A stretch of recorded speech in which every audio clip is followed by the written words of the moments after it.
अब आज हम सारी इम्पोर्टेंट एडजस्टमेंट्स पढ़ते हैं। Admission, retirement, change in profit sharing ratio और डेथ ऑफ आवर पार्टनर, हर एक चैप्टर में सेम तरीके की एडजस्टमेंट्स मिलती हैं।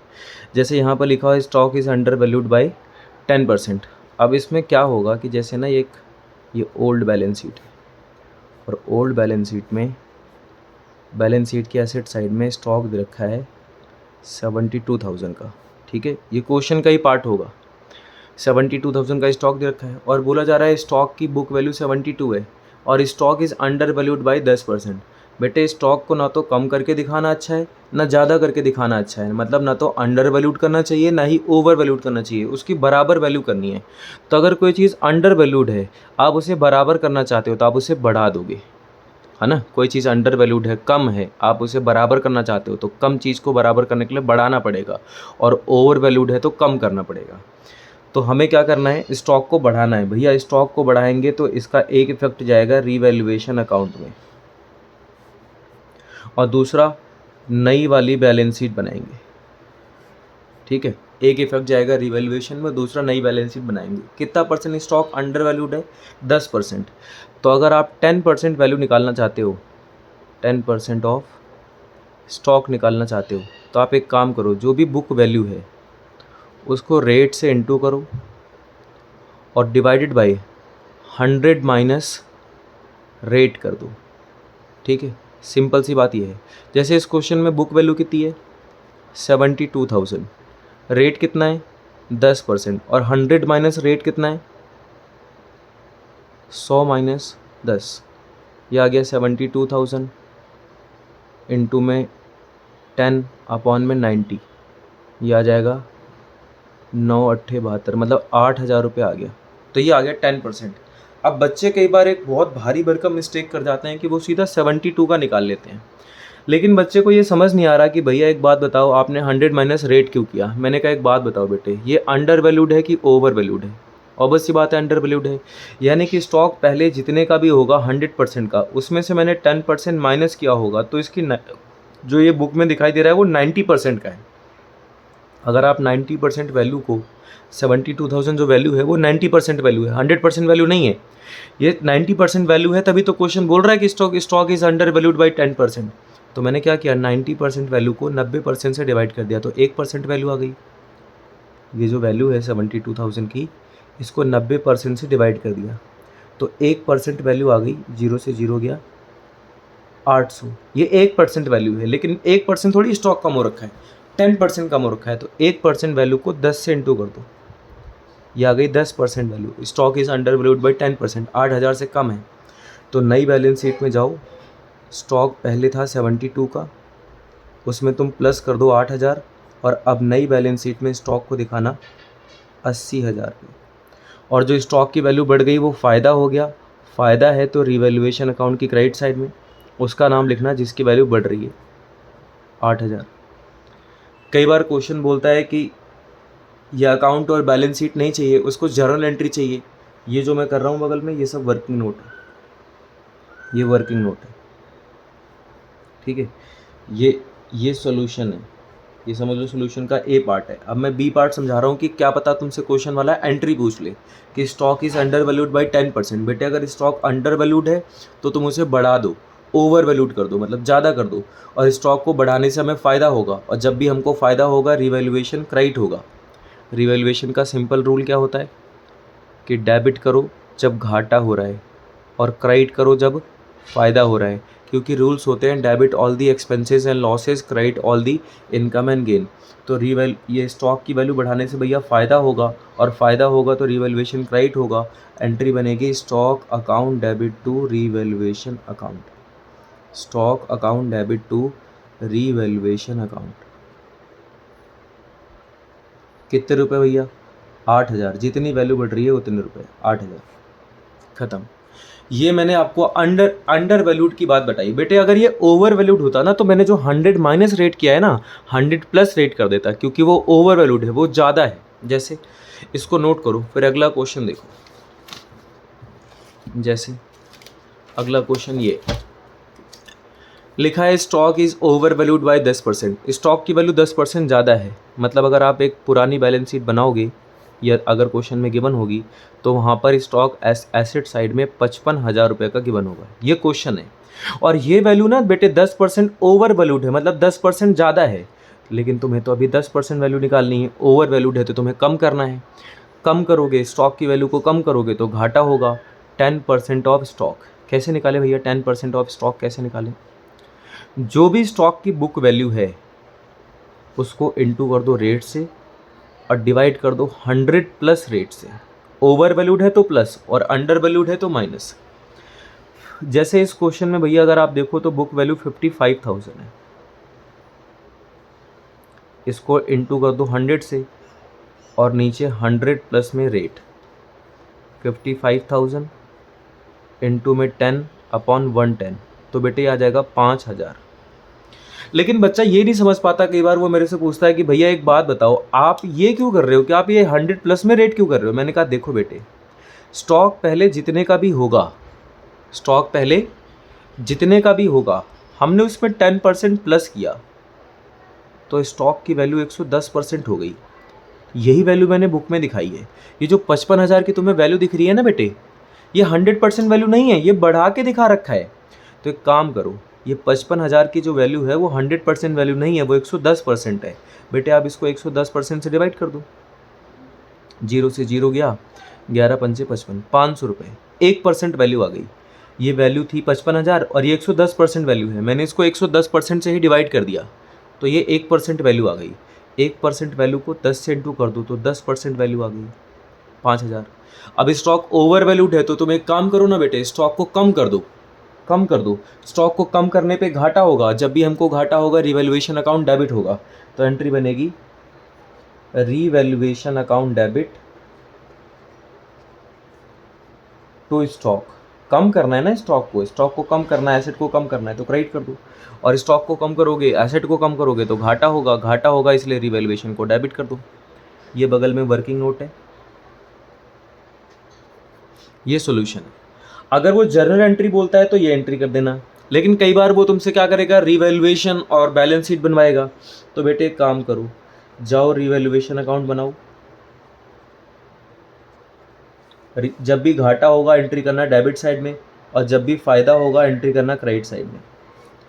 स्टॉक पहले कितने का था? स्टॉक 55,000 का और वो ओवर वैल्यूड था तो तुम इसे कम कर दो। 55 की चीज़ 5 की माइनस करके 50,000 लिख दो, ठीक है। रिवैल्यूएशन भैया अगर स्टॉक की वैल्यू कम होगी, अगर स्टॉक की वैल्यू कम होगी, बेटे स्टॉक की वैल्यू कम होगी तो हमें घाटा होगा और घाटा होगा तो रिवैल्यूएशन अकाउंट की डेबिट साइड में टू स्टॉक जितनी वैल्यू कम हो रही है 5,000। दो इफेक्ट हो गए, एक बैलेंस शीट में वैल्यू कम करके दिखा दी, दूसरा स्टॉक में जितना घाटा हुआ वो दिखा दिया। ये जो मैं ब्रैकेट में लिख रहा हूँ बस समझाने के लिए। आप जब बैलेंस शीट में क्वेश्चन करना तो माइनस करके मत लिखना, डायरेक्टली मन में ही माइनस करके 50,000 लिख देना। ये एडजस्टमेंट नंबर 2 हो गई। अब आते हैं जरा एडजस्टमेंट नंबर 3 पे, थर्ड वाली एडजस्टमेंट। थर्ड एडजस्टमेंट में क्या लिखा है भैया? इसमें लिखा है अ liability for claim included in sundry creditor for ₹20,000 is settled at 16,000। एक लायबिलिटी है जो क्रेडिटर में 20,000 रुपये की शामिल है, उसको मैंने कितने पर पे कर दिया? 16,000 में। अरे भैया लायबिलिटी के रूल होते हैं, देखो जैसे बेटे ऊपर बैलेंस शीट है और बैलेंस शीट में मान लो क्रेडिटर्स, ये ओल्ड बैलेंस शीट है बेटे, मान लो जो क्रेडिटर्स हैं वो टोटल 1,20,000 के हैं और ये 20,000 1,20,000 में शामिल हैं, ये ध्यान रखना। अब क्वेश्चन कह रहा है कि मैंने 1,20,000 में से जो 20,000 वाले क्रेडिटर हैं उनकी पेमेंट मैंने कर दी 16,000 में। तो बेटे LIC के रूल पता है आपको? LIC liability income gain capital, बढ़ाने के लिए क्रेडिट और कम करने के लिए डेबिट। जब आप लायबिलिटी पे करोगे तो आपकी लायबिलिटी कम हो जाएगी, मतलब लायबिलिटी को डेबिट करना है। जिस लायबिलिटी को पे करने जा रहे हो उसका नाम है सन्ड्री क्रेडिटर। तो जब आप लायबिलिटी को पे करोगे एंट्री होगी sundry creditor account debit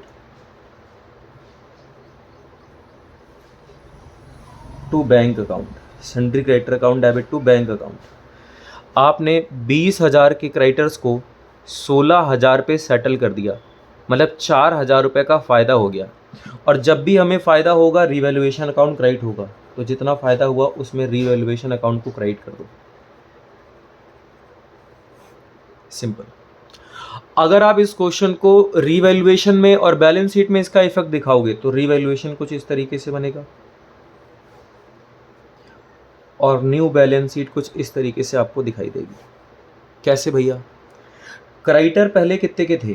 creditor थे 1,20,000 के, ये देखो, उसमें से 20,000 के क्रेडिटर तुमने पे कर दिए, तो अब क्रेडिटर बचे बेटे 1,00,000 के। ठीक है। बैंक बैलेंस मान लो मैंने यहाँ पे लिख दिया कि बैंक बैलेंस मेरे पास पहले से थे 50,000 रुपये के। तो नई बैलेंस शीट में जब तुम बैंक बैलेंस दिखाना तो पहले से 50,000 थे और तुमने 16,000 तो पे कर दिए, तो अब बैंक बैलेंस बचे 34 के।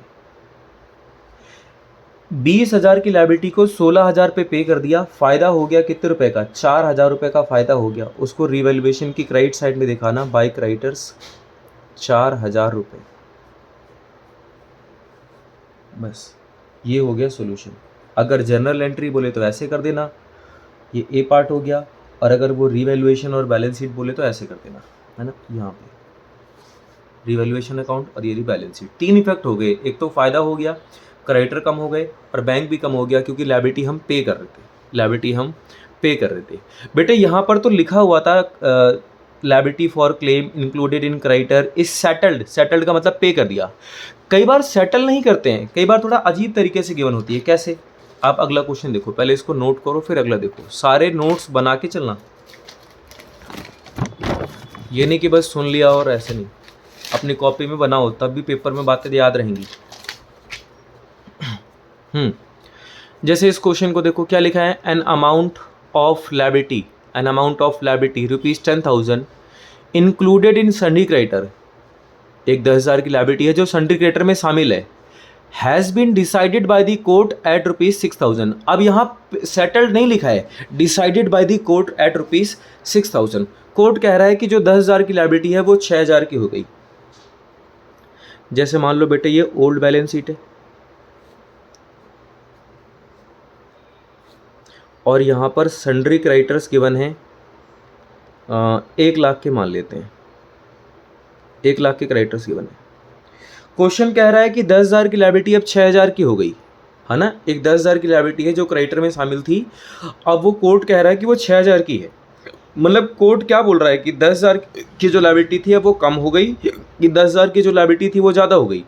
भैया अगर 10,000 की लायबिलिटी 6,000 की हो जाएगी तो सबको पता लग रहा है कम हो रही है। 10,000 की चीज़ 6,000 की हो गई, 4,000 का फ़ायदा, और जब हमें फ़ायदा होगा रिवैल्यूएशन अकाउंट क्रेडिट होगा, रिवैल्यूएशन अकाउंट क्रेडिट होगा।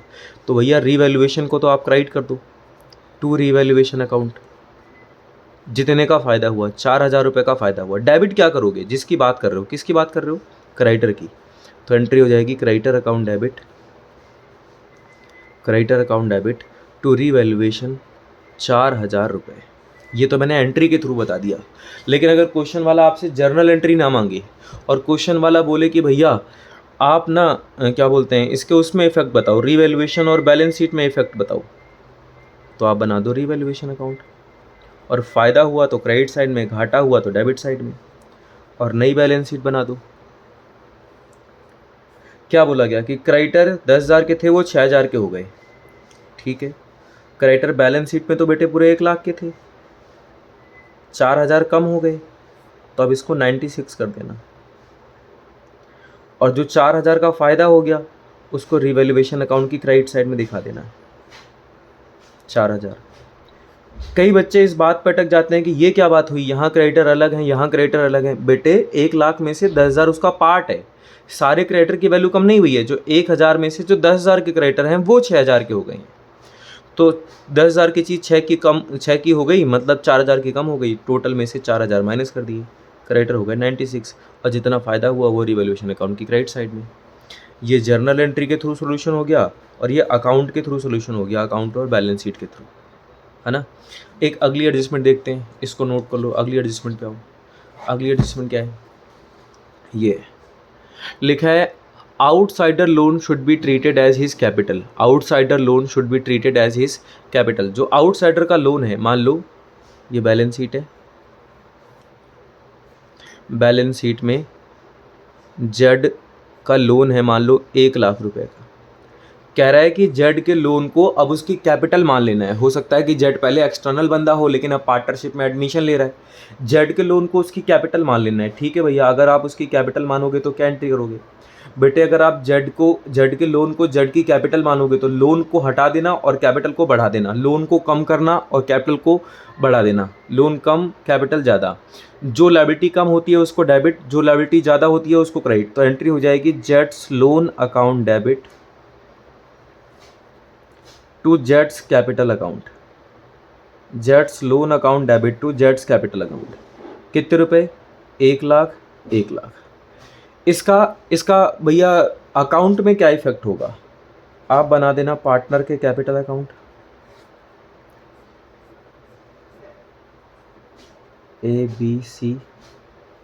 X Y Z. हमने क्या किया?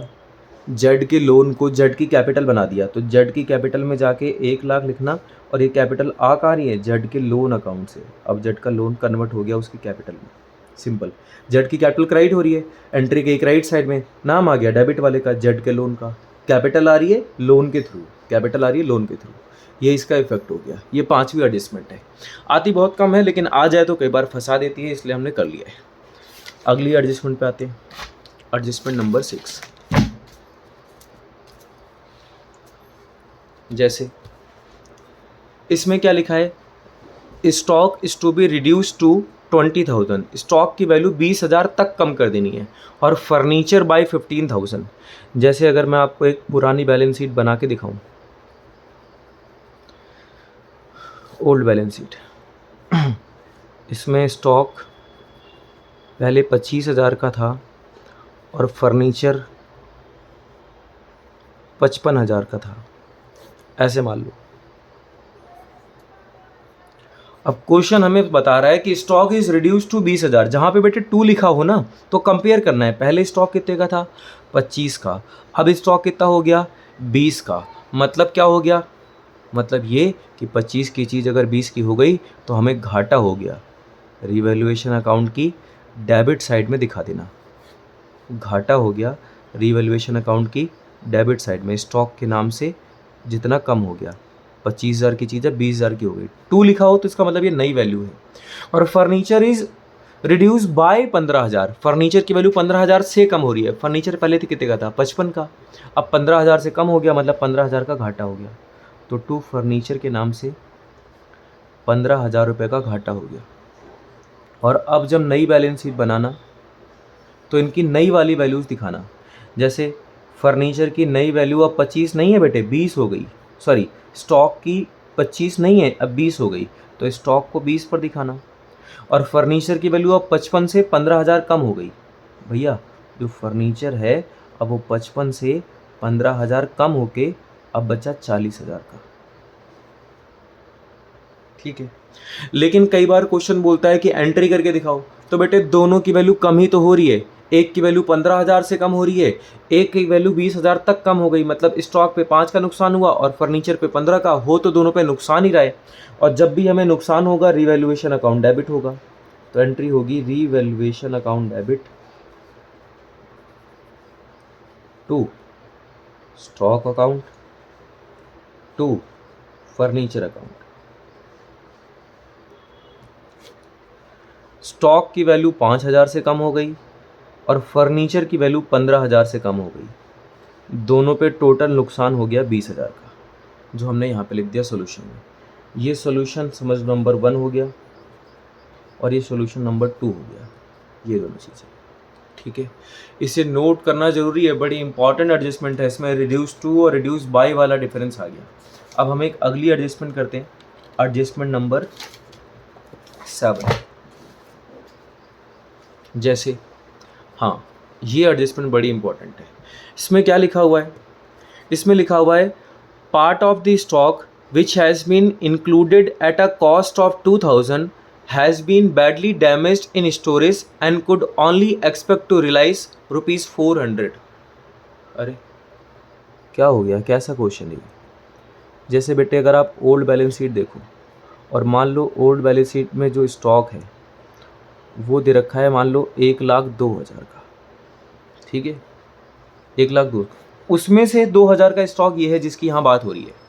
Part of the stock which has been included at cost of ₹2,000, 2,000 की कॉस्ट है, बुरी तरीके से बर्बाद हो गए। Has been badly damaged in storage, store room में बुरी तरीके से बेकार हो गए, बर्बाद हो गए। Could only expect to realise ₹400, हमें लग रहा है कि मुश्किल से 400 रुपये मिलेंगे। मतलब 2,000 की चीज़ के 400 मिलेंगे, इसका दूसरा मतलब है कि 1,600 रुपये तो बेकार हो गए, 1,600 रुपये का नुकसान हो गया, मतलब स्टॉक की वैल्यू कम हो गई। और बेटे अगर स्टॉक की वैल्यू कम हो जाए तो हमें घाटा हो गया, और जब भी हमको घाटा होगा रीवैल्यूएशन अकाउंट डेबिट होगा। तो एंट्री करना revaluation account debit to stock, revaluation account debit to stock. जितना स्टॉक हम हो रहा है उतना लिख दो। एक 2,000 का स्टॉक, हमें लग रहा है कि बस 400 मिलेंगे, मतलब 1,600 रुपये का घाटा हो गया, 1,600 रुपये का घाटा हो गया। ये पहला सोल्यूशन है अगर वो जर्नलिटी पूछता है तो। अगर वो जर्नल ना पूछे, तुमसे बोले कि रीवैल्यूएशन अकाउंट बना के दिखाओ, नई बैलेंस शीट बना के दिखाओ, तो तुम्हें क्या करना है? तो तुम्हें नई बैलेंस शीट की एसेट साइड में जाना है। स्टॉक पहले 1,02,000 का था बेटे, उसमें से 1,600 रुपये कम कर देना, तो अब स्टॉक बचेगा 1,04,000 रुपये का। और जितना घाटा हो गया उसको रिवैल्यूएशन अकाउंट की डेबिट साइड में टू स्टॉक के नाम से, जितना घाटा हुआ वो डेबिट साइड, काम खत्म। नई बैलेंस शीट बन गई और रीवैल्यूएशन और एंट्री मैंने तुमको करके दिखाई दी। ये सब चीज़ें तुमको पता होनी चाहिए कि अकाउंट और बैलेंस शीट में क्या इफेक्ट जाएगा और उसकी जर्नल एंट्री क्या होगी। अब आगे बढ़ते हैं, नोट कर लो, इंपॉर्टेंट एडजस्टमेंट है भैया। एडजस्टमेंट नंबर 8, एडजस्टमेंट नंबर 8 क्या लिखा है? Bank charges had been overlooked amounted to ₹200। Bank charges overlooked मतलब भूल ही गए, ध्यान ही नहीं दिया। बेटे अगर आप बैंक चार्जेस को रिकॉर्ड भी करते हैं तो बैंक चार्जेस हमारे लिए घाटा है, एक्सपेंस है। और जब भी हमें कोई एक्सपेंसेस लॉसेस होंगे रिवैल्यूएशन डेबिट होगा, क्योंकि उसके रूल्स ही होते हैं debit all the expenses and losses. तो अगर बैंक चार्जेस हम दिखाना भूल गए तो एंट्री होगी रीवैल्यूएशन अकाउंट डेबिट, इसलिए क्योंकि घाटा है, टू बैंक अकाउंट। बेटे बैंक चार्जेस दिखाओगे तो बैंक कम भी तो हो जाएगा, 200 रुपये। बैंक चार्जेस घाटा है इसलिए रिवैल्यूएशन डेबिट हो गया, और बैंक चार्जेस माइनस होने से बैंक अकाउंट हमारा कम भी हो जाएगा, इसलिए बैंक क्रेडिट हो गया। तो इसके इफेक्ट कहाँ जाएंगे? रिवैल्यूएशन की डेबिट साइड में दिखा देना, क्योंकि ये घाटा है। रिवैल्यूएशन अकाउंट की डेबिट साइड में दिखा देना टू बैंक चार्जेस के नाम से 200, और बैलेंस शीट में जाके, नई बैलेंस शीट में जाके बैंक अकाउंट में से माइनस कर देना। बैंक में मुझे पता नहीं क्या बैलेंस है, उसमें से 200 रुपये माइनस करके फिर दिखाना। मान लो 1,000 रुपये के पहले से बैलेंस थे, 200 रुपये चले गए तो अब 800 रुपये आएंगे सिर्फ। ठीक है, ये अकाउंट के थ्रू हो गया और वो हो गई उसकी जर्नल एंट्री। जैसे आगे लिखा है, depreciation on building ₹5,000 has been omitted. बोल रहा है बिल्डिंग के ऊपर डेप्रीशिएशन था लेकिन हम भूल गए। जैसे मान लो बेटे पुरानी बैलेंस शीट है जहाँ पर मशीन दे रखी है 50,000 रुपये की, पुरानी बैलेंस शीट है जहाँ पर मशीन दे रखी है 50,000 रुपये की, और ये कह रहा है कि हम डेप्रीशिएशन भूल गए। अगर आप डेप्रीशिएशन ना भूलते और डेप्रीशिएशन दिखाते तो आप क्या करते? बेटे मशीन में से माइनस ही तो करते, मतलब मशीन की वैल्यू कम करते। अगर आप मशीन की वैल्यू कम करना भूल गए तो जाओ और कम कर दो, और मशीन की वैल्यू कम करने से नुकसान होगा, और जब भी हमको नुकसान होगा रिवैल्यूएशन अकाउंट डेबिट होगा। एंट्री हो जाएगी revaluation account debit to machinery account, 5,000 रुपये और 5,000 रुपये अगर जर्नल पूछे तो। लेकिन अगर मान लो क्वेश्चन कह रहा है कि नहीं नहीं जर्नल नहीं, हमें अकाउंट चाहिए, रिवैल्यूएशन अकाउंट बना के दिखाओ, तो बेटे मशीन की वैल्यू अगर कम करनी है तो डेबिट साइड में जाओ, लिखो टू मशीन, 5,000 रुपये की वैल्यू कम हो गई। और नई वाली बैलेंस शीट में जाओ, नई वाली बैलेंस शीट में मशीन पहले कितने की थी? 50 की, उसमें से 5 माइनस करके अब 45 पे दिखाओ, कम करके दिखाओ 45। ये हो गया डेप्रीशिएशन। उसके बाद ज़रा इस क्वेश्चन को देखो, इसमें क्या लिखा है? A credit for goods rupees 800, a credit for goods rupees 800 had been omitted from both purchases and creditors.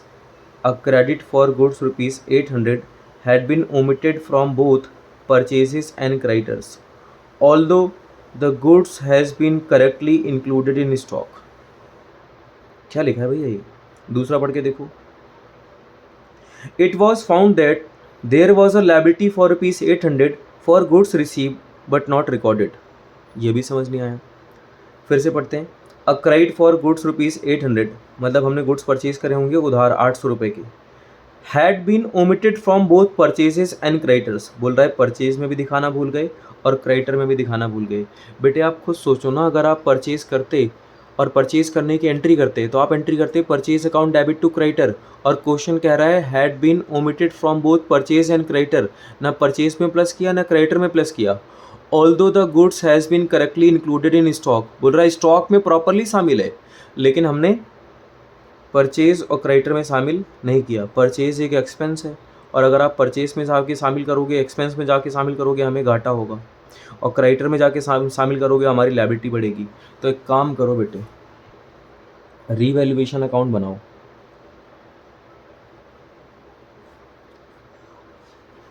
और नई बैलेंस शीट बनाओ. पहले जो भी क्रेडिटर्स होंगे, मान लो पहले क्रेडिटर्स थे 10,000 के, उसमें 800 प्लस करके अब नए क्रेडिटर्स 10,800 दिखाना.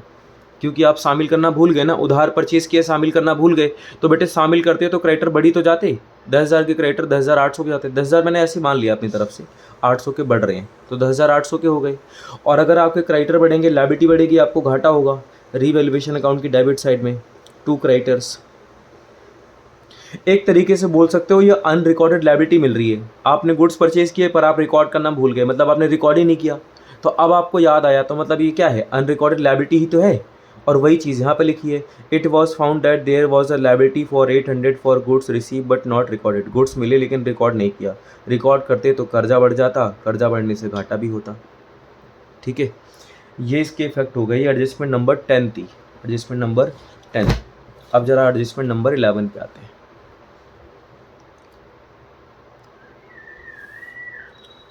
एडजस्टमेंट नंबर 11, इसमें क्या लिखा है भैया? एडजस्टमेंट नंबर 11 में पढ़ो. लिखा है a charge of ₹10,000 for insurance premium was debited in the profit and loss account for the year ended 2022-23.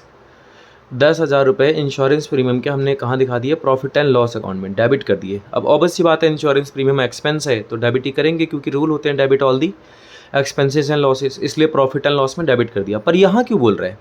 But 10,000 में से 5,000, but 5,000 of this, 5,000 of this का मतलब है 10,000 में से 5,000 of this applied for the period after 31 मार्च 2023. बोल रहा है 10,000 में से 5,000 31 मार्च 2023 के लिए था. इसका मतलब 5,000 प्रीपेड था, एडवांस था. 10,000 में से सिर्फ 5,000 का खर्चा इस साल का था, 5,000 31 मार्च के बाद का था, मतलब 5,000 एडवांस था. और हमें एक एडवांस इंश्योरेंस प्रीमियम मिल गई, एक एडवांस एक्सपेंस मिल गया. एडवांस एक्सपेंस हमारे लिए एसेट होते हैं. एडवांस एक्सपेंस हमारे लिए एसेट होते हैं. बेटे एक्सपेंस दो तरीके के होते हैं ना, कौन कौन से? अनपेड और प्रीपेड. अनपेड का दूसरा नाम आउटस्टैंडिंग, और प्रीपेड का दूसरा नाम एडवांस. जो खर्चे तुम पे नहीं कर पाए वो तुम्हारे लिए कर्जा है, और जो खर्चा तुमने एडवांस में दे दिया वो तुम्हारे लिए एसेट है. तो ये क्वेश्चन कह रहा है कि हमें एक प्रीपेड इंश्योरेंस मिली है, एडवांस इंश्योरेंस मिली है ना, क्योंकि वो 31 मार्च के बाद की है. तो प्रीपेड तो हमारे लिए एसेट होती हैं, और एसेट का मिलना फ़ायदा है.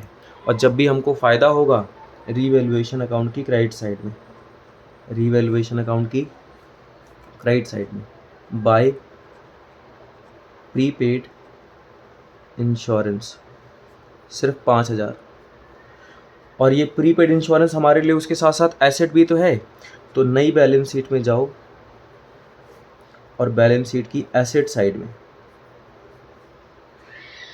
प्रीपेड इंश्योरेंस 5,000 रुपये दिखा दो.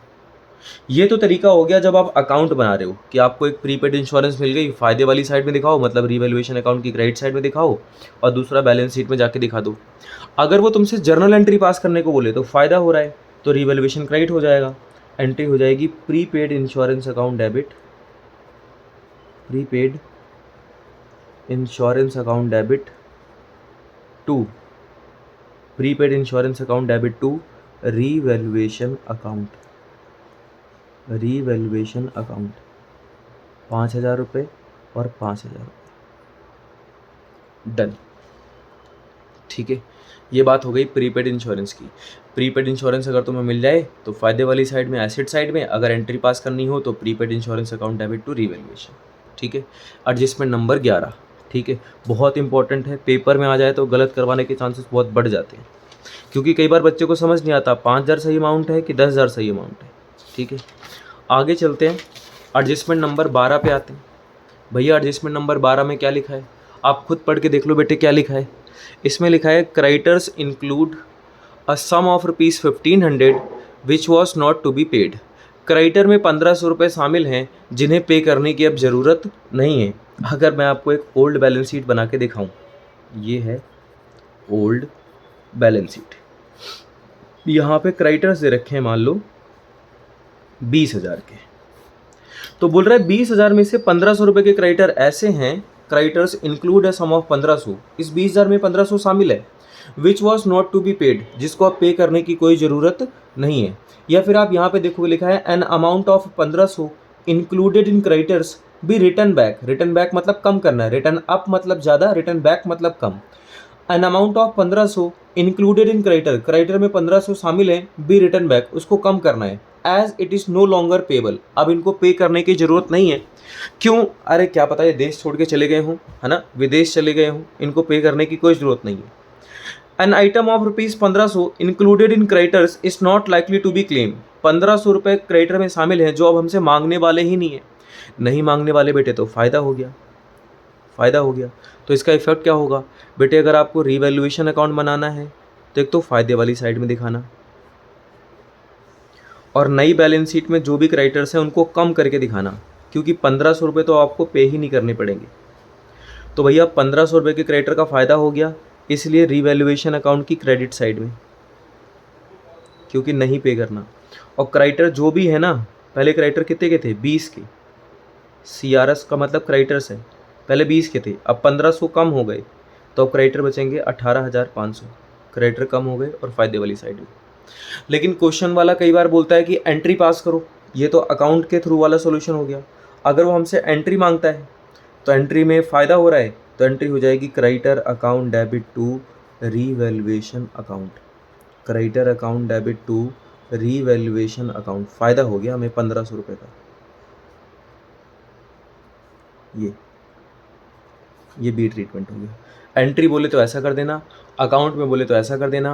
और सिंपल सी बात ये है बेटे कि क्वेश्चन में लिखा है कि creditor include a sum of 1,500 which was not to be paid, अगर क्रेडिटर नहीं पे करने पड़ेंगे तो फ़ायदा हो गया ना, फ़ायदा हो गया तो कर्जा कम कर दो, क्रेडिटर नहीं पे करने तो कम कर दो, और जितना फ़ायदा हुआ रीवैल्यूएशन की क्रेडिट साइड में। एंट्री बोले तो ये वाली कर देना। ये एडजस्टमेंट नंबर 12 हो गई। अब आते हैं एडजस्टमेंट नंबर 13 पे। ये इसमें क्या लिखा है भैया, एडजस्टमेंट नंबर 13 में पढ़ो, लिखा है advertisement expense of ₹1,200 are to be carried forward to next accounting period. Advertise expense है 1,200 के, अगले साल में कैरी फॉरवर्ड करना है, मतलब ये प्रीपेड है, ये प्रीपेड एडवर्टीजमेंट है ना। और एक प्रीपेड एडवर्टीजमेंट मिल जाए तो वो हमारे लिए क्या है भैया, प्रीपेड एक्सपेंस हमारे लिए क्या है, प्रीपेड एक्सपेंस हमारे लिए एसेट है, एसेट मिल जाए तो फ़ायदा है। या फिर ऐसा आ सकता है out of insurance which was debited to profit and loss account rupees, same कर देता हूँ वरना अलग हो जाएगा, ₹1,200 be carried forward as unexpired. Unexpired insurance का मतलब होता है प्रीपेड इंश्योरेंस। एक हमें प्रीपेड इंश्योरेंस मिल रही है तो भैया क्या करना है, अरे बेटे आप जाओ रीवैल्यूएशन अकाउंट बनाओ, ये सॉल्यूशन कर रहा हूँ मैं, रीवैल्यूएशन अकाउंट बनाओ और बैलेंस शीट बनाओ।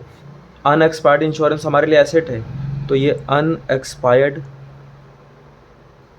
इंश्योरेंस, या कई लोग इसको प्रीपेड इंश्योरेंस भी बोल सकते हैं, 1,200 रुपये, ये हमारे लिए एसेट है और दूसरा एसेट का मिलना फ़ायदा है, तो बाय प्रीपेड इंश्योरेंस या अनएक्सपायर्ड इंश्योरेंस फ़ायदे वाली साइड में दिखा देना, फ़ायदे वाली साइड में। और बेटे अगर ये आपसे एंट्री पूछे कि एंट्री करके दिखाओ, तो आप एंट्री कर देना। आपको कोई एसेट मिल रही तो आपको फ़ायदा ही तो हो रहा है, तो आप एंट्री करना unexpired insurance account debit, unexpired insurance account debit to revaluation account, unexpired insurance account debit to revaluation account, 1200 रुपये और 1200 रुपये। और आप चाहो तो बोल सकते हो prepaid insurance account debit to revaluation. भैया आप रिवैल्यूएशन को क्रेडिट क्यों कर रहे हो बेटे? एसेट का मिलना फ़ायदा ही तो है, इसलिए रिवैल्यूएशन क्रेडिट होगा। जब भी फ़ायदा होगा रिवैल्यूएशन क्रेडिट होगा, जब भी घाटा होगा रिवैल्यूएशन डेबिट होगा। अभी फ़ायदा हो रहा है इसलिए क्रेडिट हो गया, है ना। आगे बढ़ते हैं, ये एडजस्टमेंट नंबर 13 हो गई। अब एडजस्टमेंट नंबर 14 पे आते हैं। क्या लिखा है भैया एडजस्टमेंट नंबर 14 में? क्या लिखा है इसमें? लिखा है a bill of exchange of ₹7,000, a bill of exchange of ₹7,000 which was previously discounted with the banker was dishonoured on 31 March 2024 but no entry has been pass for that. Bill of exchange dishonour हो गया, discounted bill of exchange dishonoured हो गया, है ना भैया। पहले तो ध्यान रखना कि जो बिल्स ऑफ एक्सचेंज हैं वो दो तरीके के होते हैं, एक नॉर्मल बिल, दूसरा डिस्काउंटेड बिल। नॉर्मल बिल अगर डिसऑनर होगा तो एंट्री होगी debtor account debit to bill receivable. Normal bill अगर डिसऑनर होगा तो एंट्री होगी डेटर अकाउंट डेबिट टू, लेकिन अगर discounted bill of exchange dishonour होता है तो एंट्री होती है debtor account debit to bank account, debtor account debit to bank account. अब आप पहले ये डिसाइड करो ये डिस्काउंटेड बिल ऑफ एक्सचेंज है कि नॉर्मल। लिखा हुआ था अ bill of exchange 7,000 which was previously discounted, discounted का मतलब ये डिस्काउंटेड बिल ऑफ एक्सचेंज है, तो इसकी एंट्री होगी debtor account debit to bank. मतलब डेटर डेबिट हो रहे हैं, बैंक क्रेडिट हो रहा है। डेटर बैंक दोनों एसेट्स हैं, जो एसेट डेबिट हो रही है उसको प्लस कर दो, जो एसेट क्रेडिट हो रही है उसको माइनस कर दो। तो नई बैलेंस शीट में जाना,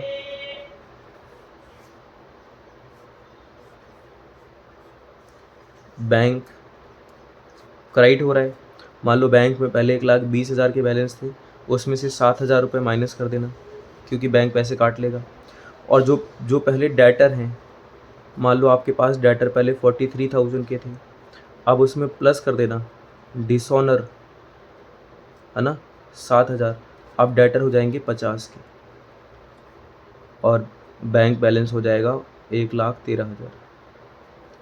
ये इसके इफेक्ट रिवैल्यूएशन में नहीं गए, सिर्फ और सिर्फ कहाँ जा रहे हैं? नई वाली बैलेंस शीट में जा रहे हैं और कहीं जाने वाले नहीं हैं, है ना। ये भी एडजस्टमेंट बड़ी अजीब सी आ जाती है। एंट्री ध्यान रखना बेटे, बिल दो तरीके के हैं, नॉर्मल बिल और डिस्काउंटेड बिल।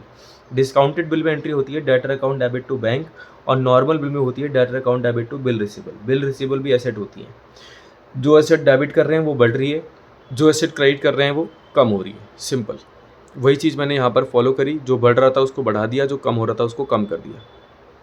अब आते हैं एडजस्टमेंट नंबर 15 पे। इसमें क्या लिखा है भैया?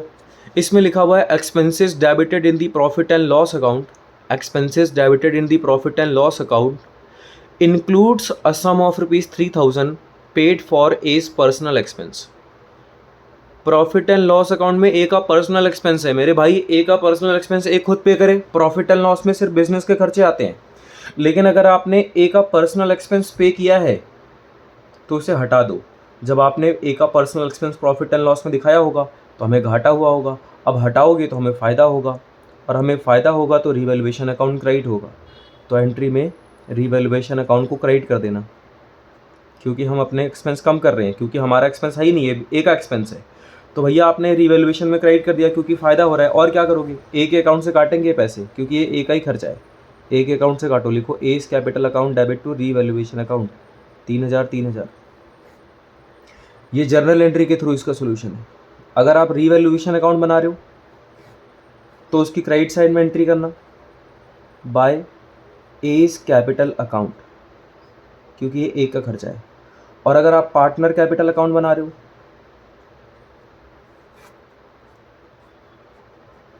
ए B C A B C A B सी।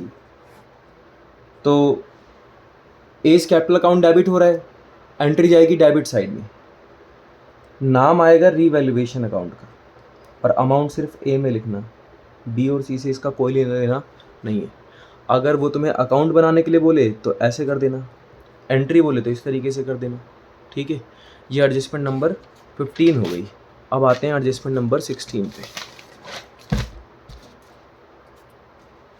ये एडजस्टमेंट नंबर 16,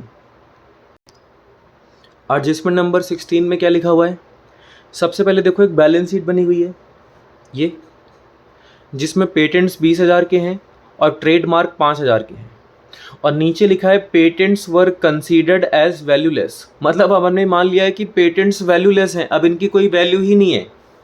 मतलब अरे बेटे सारा का सारा घाटा हो गया। अगर आपकी कोई एसेट वैल्यूलेस हो जाए तो आपको घाटा होगा, और घाटा होगा तो रिवैल्यूएशन अकाउंट की डेबिट साइड में 2 पेटेंट्स 20,000 रुपये।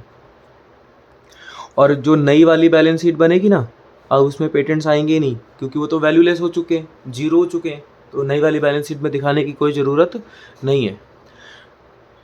आगे लिखा है ट्रेडमार्क आर वैल्यूलेस, ट्रेडमार्क भी वैल्यूलेस है, मतलब ट्रेडमार्क पे भी हमें घाटा हो गया रिवैल्यूएशन अकाउंट की डेबिट साइड में। टू ट्रेडमार्क थे कितने कि 5,000 के, तो 5,000 का घाटा हो गया। और अब यहाँ पर दिखाने की ज़रूरत नहीं है नई वाली बैलेंस शीट में, क्योंकि अब इनकी कोई वैल्यू ही नहीं है। तो ये सोल्यूशन करने का एक तरीका है, जब वो आपसे अकाउंट वगैरह बोले तो। और अगर वो आपसे जर्नल एंट्री मांगे कि भाई जर्नल एंट्री करके दिखाओ, तो पेटेंट्स भी वैल्यूलेस हो रहे हैं तो घाटा हो रहा है, घाटा होगा तो रीवैल्यूएशन अकाउंट डेबिट होगा, एंट्री हो जाएगी revaluation account debit to patents की वैल्यू कम हो गई। कितनी कम हो गई भैया? सारी वैल्यू कम हो गई, पूरी की पूरी 20,000। और दूसरा घाटा किस पे हुआ? ट्रेडमार्क पे, तो ट्रेडमार्क की भी एंट्री कर देना, revaluation account debit to trademark. आप चाहो तो कंबाइंड एंट्री भी पास कर सकते हो। दूसरी एंट्री होगी revaluation account debit to trademark, ये भी वैल्यूलेस हो गए, खत्म। Adjustment number 16। अब आते हैं बेटे जैसे एडजस्टमेंट नंबर किस पे? 17 पे, है ना। एडजस्टमेंट नंबर 17, भैया एडजस्टमेंट नंबर 17 में क्या लिखा है? इसमें लिखा है adjustment be made in the accounts, adjustments be made in the accounts to rectify a mistake previously committed whereby y was credited in excess of rupees 810 while x and z were debited in excess of rupees 420 and 390। क्या mistake हुई है? Mistake हुई है कि y को हमने ज़्यादा credit कर दिया, लिखा है ना, y was credited in excess by 810, ज़्यादा क्रेडिट कर दिया। बेटे अगर आपसे गलती हो गई, मिस्टेक हो गई कि आपने वाई को ज़्यादा क्रेडिट कर दिया, तो एक काम करो, सही करने के लिए वाई को डेबिट कर दो। एक्सेस क्रेडिट कर दिया ना, एक्सेस मतलब ज़्यादा, आपने ज़्यादा क्रेडिट कर दिया, तो सही करने के लिए डेबिट कर दो। While x and Z were debited in excess, ज़्यादा डेबिट कर दिया, डेबिट अगर आपने ज़्यादा कर दिया तो इनको उल्टा कर दो, क्रेडिट कर दो। टू एक्स और टू जेड कितना कितना 420 और 310, ठीक है। ये तो इसका एंट्री के थ्रू सॉल्यूशन हो गया। अगर ये आपसे बोल रहा है कि पार्टनर के कैपिटल अकाउंट बना के दिखाओ, तो आप पार्टनर के कैपिटल अकाउंट बना देना, एक्स वाई जेड। जैसे यहाँ पर एक्स और जेड क्रेडिट हो रहे हैं, तो एक्स और जेड में क्रेडिट साइड में एंट्री करना, एक्स में लिखना 420 और जेड में लिखना 390, लेकिन नाम एक्स और जेड का नहीं, वाई का लिखना, बाय वाइस कैपिटल अकाउंट। अब वाई डेबिट हो रहा है तो वाई की डेबिट साइड में जाके एंट्री करना, लेकिन नाम क्रेडिट वालों का नाम क्या है? एक्स कैपिटल अकाउंट और जेड्स कैपिटल अकाउंट। पर बेटे अमाउंट वाई में ही लिखना, 420 और 390, ख़त्म। ये एडजस्टमेंट नंबर 17 हो गई, ठीक है। इसमें गलती क्या हुई थी? वाई को ज़्यादा क्रेडिट कर दिया था और एक्स एंड जेड को ज़्यादा डेबिट कर दिया था। जो भी ज़्यादा किया था उसका उल्टा कर दो, सही हो जाएगा। एडजस्टमेंट नंबर 18 पे आओ, सेकंड लास्ट एडजस्टमेंट, ठीक है। क्या लिखा है इसमें? इसमें लिखा है फर्नीचर है 1 लाख का, बिजनेस प्रोमाइसेस हैं 2 लाख के, स्टॉक है, डेटर है, कैश है। Values of fix asset of the firm will be increased by 10%।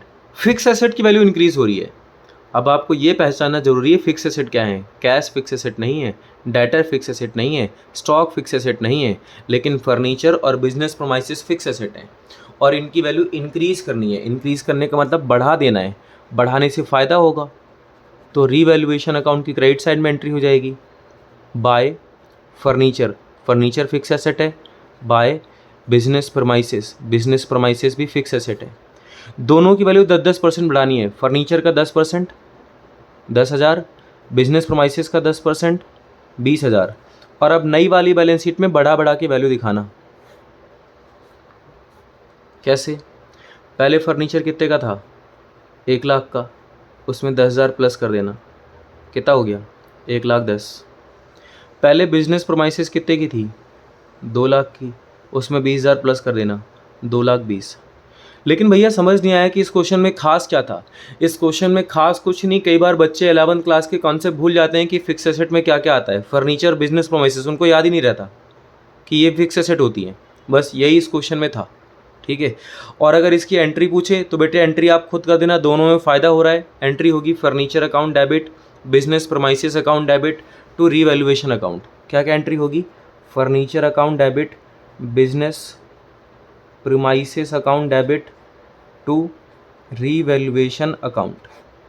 Business की फर्नीचर की वैल्यू बढ़ रही है 10,000, प्रीमाइसेस की वैल्यू बढ़ रही है 20,000, दोनों मिला के 30,000 का फ़ायदा हो गया। सिंपल, काम खत्म। अब आते हैं लास्ट वाली एडजस्टमेंट में। लास्ट एडजस्टमेंट में क्या है, इसको देखो। No entry has been made in respect of a डेप्ट ₹300 रिकवर्ड बाई ए। ए कोई पार्टनर है हमारा, इसने 300 रुपये के डेप्ट रिकवर किए हैं। फर्म के डेप्ट होंगे, इसने रिकवर किए हैं फ्रॉम अ कस्टमर, किसी कस्टमर से रिकवर किए हैं। Which was previously written off as bad in previous year. हमने इसको पिछले साल तो मान लिया था कि बैड हो गया है, मतलब डूब चुका है, पैसा डूब चुका है, लेकिन इसने रिकवर कर लिया, किसने? ए ने। The amount is to be paid by A now. देखो बेटे, डेप्ट तो ये ए इसका ही था ना, फर्म का, तो ये पैसा फर्म को मिलना चाहिए था, लेकिन ये पैसा मिला किसको? ए को। तो हमारे लिए तो बेटे फ़ायदा है। अगर हमारा बैड डेप्ट रिकवर हो जाए तो हमारे लिए क्या है? फ़ायदा है। तो हम एंट्री करेंगे cash account debit to bad debts recovered. Cash account debit to bad debts recovered, 300 रुपये मिले।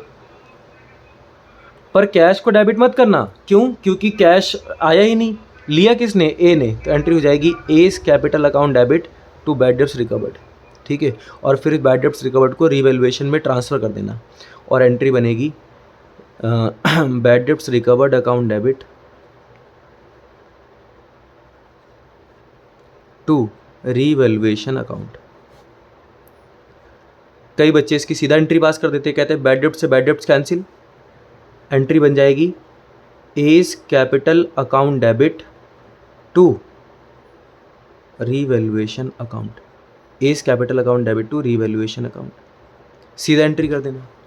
तो अगर तुमने सीधा एंट्री कर दी लास्ट वाली, ये वाली, तो ए की कैपिटल अकाउंट की डेबिट साइड में जाएगा, नाम आएगा रीवैल्यूएशन का। रीवैल्यूएशन की क्रेडिट साइड में जाएगा, नाम आएगा एस कैपिटल का। मतलब ये समझ लो ए वाला सोल्यूशन है। अगर मुझे अकाउंट बनाना पड़े तो मैं बी वाला पार्ट फॉलो करूँगा, और अकाउंट बनाने के लिए मेरे को क्या करना पड़ेगा? मैं बनाऊँगा पहले रीवैल्यूएशन अकाउंट। रीवैल्यूएशन क्रेडिट हो रहा है, एंट्री जाएगी क्रेडिट साइड में, नाम आ जाएगा एस कैपिटल अकाउंट, अमाउंट आ जाएगा 300। एस कैपिटल डेबिट हो रहा है, ए बी, ये ए बी, ए और बी, ए और बी, ये है पार्टनर कैपिटल अकाउंट। ए डेबिट हो रहा है, एंट्री आएगी डेबिट साइड में, नाम आएगा क्रेडिट वाले का, रीवैल्यूएशन का, अमाउंट आ जाएगा 300। ये इसकी एंट्री हो गई। ये हो गई सारी की सारी। आप ये कह सकते हो ये थोड़ी सी हटके एडजस्टमेंट्स हैं, थोड़ी सी डिफिकल्ट आप बोल सकते हो। बाकी नॉर्मली फर्नीचर की वैल्यू बढ़ रही है, कम हो रही है, ये तो हर एक बच्चे को आ जाता है। ये वाली जो अलग सी एडजस्टमेंट थी वो मैंने आपको समझा दी, ठीक है। आसान आसान वाली तो हम क्लास में ही कवर अप कर लेते हैं, ठीक है। Bye bye. अब इसको अच्छे से प्रिपेयर कर लेना।